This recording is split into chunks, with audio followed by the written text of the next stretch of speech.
Vissenākā Tibetas ticība ir Bon.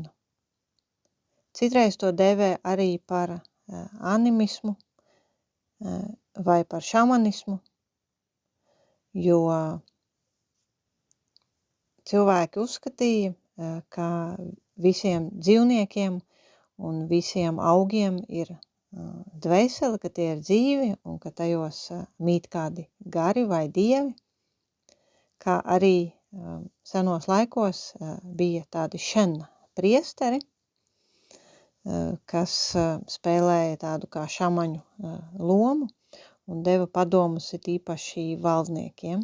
Tad viņi bija zinātnieku vai valsts padomnieku lomā. Paši ticīgie uzskata, ka šī mācība radusies jau pirms 18,000 gadu, kad dzīvoja viedais Šenraps Mivoče, ko arī starp citu sauc par Budu. Daudz nekas no seniem laikiem nav saglabājies, jo pirms budisma ienākšanas Tibetā nebija rakstība vai arī viņa pazuda. Tomēr ir zināms, ka Bon ticībā ir bijuši 9 gudrības rati, jeb 9 ceļi. Ir 3 veida krājumi, kas uzskaita šos 9 ceļus. Ir ziemeļu dārgumi, kas runā vairāk par meditāciju un kas ir atrasti vairāk ziemeļu reģionos. Tad ir centra dārgumi, kas runā vairāk par pareiziem uzskatiem, pareizu domāšanu. Tie ir atrasti centrāli Tibetā. Un tad vēl ir dienvidu dārgumi, kas vairāk runā par praksi, par meditāciju. Un tos ir atklājis dārgumu turētājs Terdaks Limpa 16. 17. gadsimtā.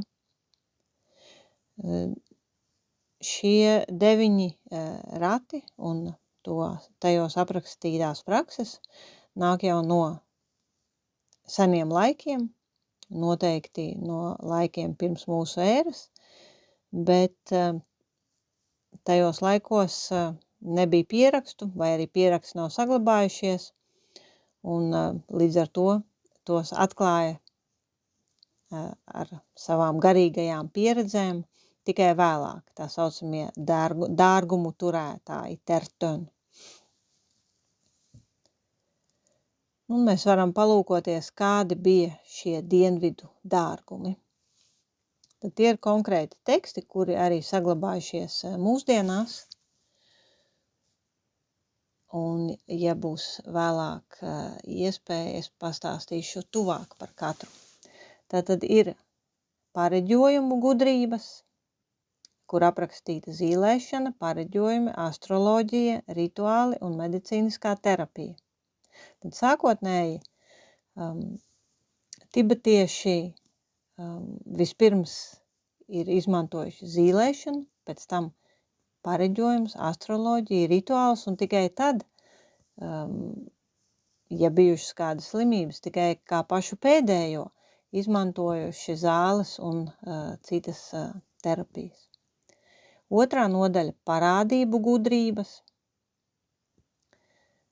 Šeit stāstīts par ļauno garu un slimību izdzīšanu, kā arī grēkāža ziedošanu gariem. Trešā nodaļa ir maģijas gudrība, dievu un garu un dabas spēku piesaukšana un pielūgsme, lai lūgtu viņu aizsardzību. Ceturtā daļa ir pasaulīgā gudrība, par ilgas dzīves, nāves brīža un pēcnāves rituāliem, lai, piemēram, iegūtu labu pārdzimšanu. 5. nodaļa saucas tikumīgie laji, jeb tikumīgie ticīgie, kur aprakstīti morāles un uzvedības noteikumi praktizētājiem vai ticīgajiem. 6. nodaļa svētie un askēti runā par mūku un askētu uzvedības likumiem. 7. nodaļa saucās Baltais Ā, un tās ir tantriskās vizualizācijas prakses, it īpaši, kas saistās ar šo visa pirmssākumu zilbi Ā.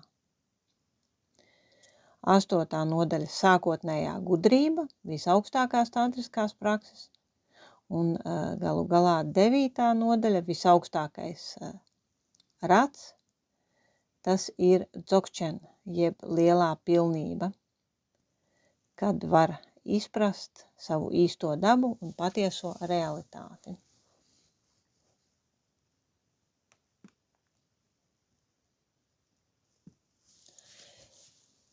Pirmās 4 nodaļas saistās ar cēloni un attiecas uz seno bon praksi, uz dažādiem gariem, dievībām, uz šamanisma rituāliem. Un, manuprāt, tas arī ir tieši tas, kur mēs varam redzēt, kāda tibetiešiem bija šī senā ticība pirms budisma ienākšanas. Jo 5. līdz 8. nodaļa tiek saistīta ar rezultātu un vairāk jau attiecas uz budisma idejām, morālu un filozofiju, kas visdrīzāk radās vēlāk. Un 9. nodaļa, tātad šis absolūtais pirmatnējais viedums, kas stāv augstāk par visu, ārpus visa, ietver visu, dzogchen, jeb lielā pilnība, varētu saistīties ar senajām praksēm, varētu saistīties ar čaņbudismu pēkšņu apgaismību, kas bija izplatīta Ķīnā jau varbūt agrāk nekā tibetiešu budisms. Varētu arī saistīties ar kādām budisma idejām, kas nāca no Indijas. Vissenākajā tibetiešu budisma skolā, Ņingma, arī ir 9 rati. Tajos gan ir citādāks dalījums, un, protams, ir daudz lielāka saistība ar budisma praksēm, ar hinajānu, mahajānu, sūtrajānu, tantrām, ar jogu, ar apgaismības būtnēm, bodhisattvām un tā tālāk, bet tomēr pats augstākais ir dzogchens, jeb lielā pilnība. Tas pieder pie iekšējām tantrām un ir raksturīgs īstenībā tikai šai vissenākajai budismu skolai Ņingma. Un šeit dzogchens ietver mahajoga, anu joga un ati joga prakses.